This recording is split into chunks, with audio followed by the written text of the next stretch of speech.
नमस्कार। आज मैं आपके सामने एक फैक्ट बताने जा रही हूँ। एक्चुअली वो मेरे खुद के ही जैसे फ्रेंड के साथ भी हुआ, काफ़ी लोगों के साथ, कज़न के साथ हो चुका है। उसके बाद मैंने रिसर्च की, तब पता चला कि एक्चुअली जो कंक्लूज़न है या सच है वो ये है। This is related to again obviously our health. जैसे आजकल क्या हो रहा है, जो फ्रैक्चर होना या लिगामेंट का टूट जाना या टेंडन का टूट जाना बहुत ही आम बात हो गई है। और आपको ध्यान होगा वो जो आपका ऐसा यूजुअली आपका नहीं, सॉरी, स्लिप डिस्क के केसेस बहुत ज़्यादा इंक्रीज हो गए हैं। तो ऐसा आखिर क्यों हो रहा है? तो क्योंकि मेरे घर में ऐसा हुआ, तो we just went to my friend and he is in air force. तो उसने मुझे पूरा बताया कि जैसे ये काफ़ी जगह पे हो रहा है और काफ़ी लोगों को इंस्टेंटली होता जा रहा है। बहुत कॉमन सी चीज़ हो गई, छोटा बच्चा गिर गया, उसके हाथ टूट गए। फिर काफ़ी पता लगाने के बाद, काफ़ी रिसर्च के बाद, ऐसे काफ़ी सारे लोगों से मिलने के बाद, पढ़ने के बाद फाइनली जो कंक्लूज़न सामने आया वो लिटरली शॉकिंग भी था और कुछ सीखने वाला भी था। खैर, अब उसका कुछ हो नहीं सकता, सच तो यही है। एनीवेज पहले मैं आपको बता दूँ, जैसे हम क्या पहले मिट्टी में खेलते थे, आपको पता है ना। हम मिट्टी में खेलते थे, हम मिट्टी पे ही चलते थे, और हम शूज़ वगैरह बहुत रेयरली कभी यूज़ करते थे, ठीक है।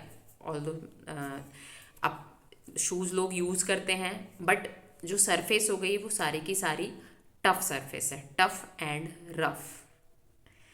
तो उससे क्या होता है, देखिए, हम जिस भी तरह के, जैसे हमारे जो थॉट्स होते हैं, अगर हमारे रफ थॉट्स होंगे तो हमारी लाइफ भी वैसी बनेगी। तो सेम यहाँ पे अप्लाई होता है। उसका साइंस भी है ना। आपके जैसे पैर हैं, जिस तरह की सरफेस उसको चाहिए उस तरह की सरफेस उसको मिल ही नहीं रही है।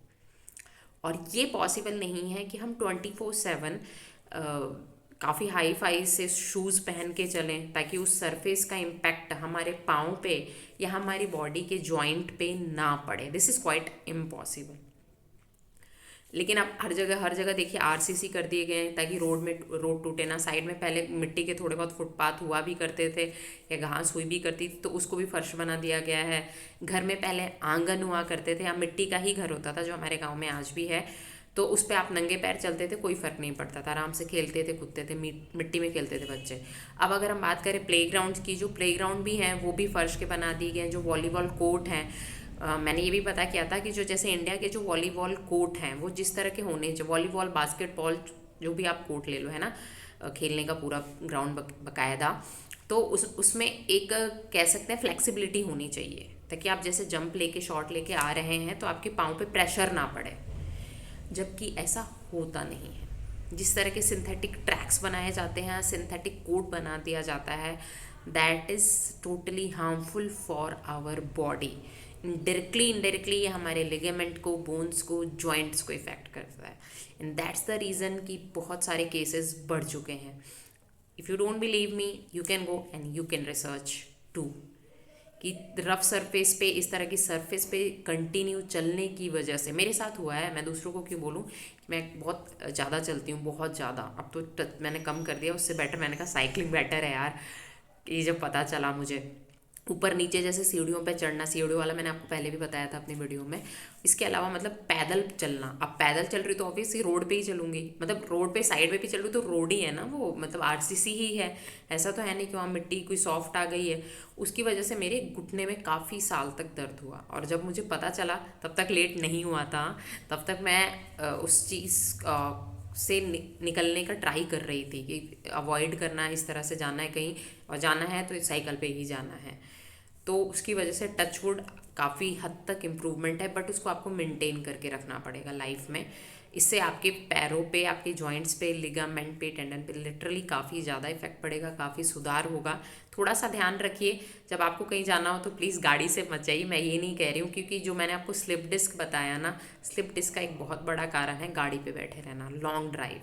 आप जब गाड़ी पे बैठे रहते तो आपकी पोजीशन बहुत अच्छी तो नहीं होती है ना। जैसे आजकल लोग बहुत दूर, इसीलिए तो मुंबई वगैरह में लोकल ट्रेन्स हैं, इसलिए लोग लोकल ट्रेन में सफ़र करते हैं। उसका रीज़न ही ये है कि आप बाइक या स्कूटी या कार पे कंटिन्यू बैठ के देखिए, तब जो चलाते हैं आपको पता होगा। मैंने तो देखिए बहुत लंबा ऐसे चलाया नहीं है, मैं साइकिलिंग ही करती हूँ। बट आपको खुद को पता है, जो लोग ये चीज़ करते हैं तो उनके जो बैक में, स्पाइनल कॉर्ड में कितना सारा उनको फील होता है, पेन होना स्टार्ट हो जाता है। तो ये बहुत बड़ा एक रीज़न होता है। प्लस हम सीधे बैठते भी नहीं, हम सीधे चलते भी नहीं हैं। फिर मैंने आजकल के बच्चों को देखा है, वो क्या मिट्टी उड़ाते हुए चलते हैं, मतलब वो पाँव घसीटते हैं। बहुत रॉन्ग वे है यार चलने का। तब आपको पता ही नहीं है।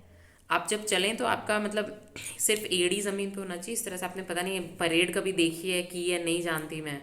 तो हम तो खैर थैंक्स टू माय पेरेंट्स, हम लोग तो डिफेंस में ही रहे, तो ये चीज़ हमारे लिए रेगुलर थी देखना। और ये मतलब कॉमन सेंस कि कैसे चलना है। बट अभी मैं जब ऑब्जर्व करती हूँ तो बच्चे चल रहे हैं, अगर मिट्टी पे चल रहे हैं गलती से तो पूरी मिट्टी तो ऊपर चली गई है, मतलब पाँव घसीट के। तब हाउ लेजी यू आर यार, मतलब नॉट यू, जो भी ऐसा करते हैं, जो मैंने ऑब्जर्व किया। बात बहुत छोटी सी है यार, लेकिन आपके चलने का तरीका आपकी पूरी लाइफ को कितना चेंज कर सकता है या ख़त्म कर सकता है ना, यू कांट इवन बिलीव। मेरे नोन में ही है, वो आंटी टेढ़ी चलती थी ऐसे स्टाइल मारने के हिसाब से। अब वो क्या हुआ ना, उनके ऐसे टेढ़े ही हो गए। अब उसका कोई ट्रीटमेंट ही नहीं, चले जाओ फिजियोथेरेपी के पास जाओ किसी। क्योंकि अब हाँ, अगर आपको ध्यान है जब बच्चा पैदा होता है ना, तो बच्चे को जैसे ऐसे किस तरह से उसकी नाक ऐसे कहते हैं कि सीधे ऐसे करो तो नाक ऊंची हो जाएगी, अच्छी हो जाएगी। बाल में यहाँ पे तेल लगाओ, सॉफ्ट है तो वो अच्छा स्ट्रांग हो जाएगा, ऐसे करके। तो भाई ऑब्वियस ही बात है कि जब आप ऐसे चलोगे तो उस बॉडी पे तो लॉन्ग टर्म इफेक्ट पड़ना ही है। तो ये सारी छोटी छोटी चीज़ें हैं, बट लाइफ के लिए बहुत लॉन्ग टर्म मायने रखती हैं और परमानेंट इफेक्ट कर सकती हैं। Please take care of this. आप अपने बच्चों को भी बताइए, और अगर बच्चे मुझे सुन रहे हैं तो प्लीज़ ध्यान रखें। ऑल तो मैंने ये क्लास में बताया भी था काफ़ी सारे स्टूडेंट्स को कि इस तरह ध्यान से चलो, बट पता ही नहीं उनको चलना है कैसे। मतलब बच्चों को परेड करने नहीं आती है नॉर्मली, परेड छोड़ो यार, चलना नहीं आता। काफ़ी हद तक ठीक है, मतलब ये चीज़ें बचपन से आनी चाहिए, बट क्यों नहीं आ रही हैं ये आप सबको ज़्यादा पता है। तो बस अपना ध्यान रखिए और इन चीज़ों को थोड़ा सा लाइटली मत लीजिए। Thank you so much. हमेशा मुस्कुराते रहिए, अच्छा खाइए।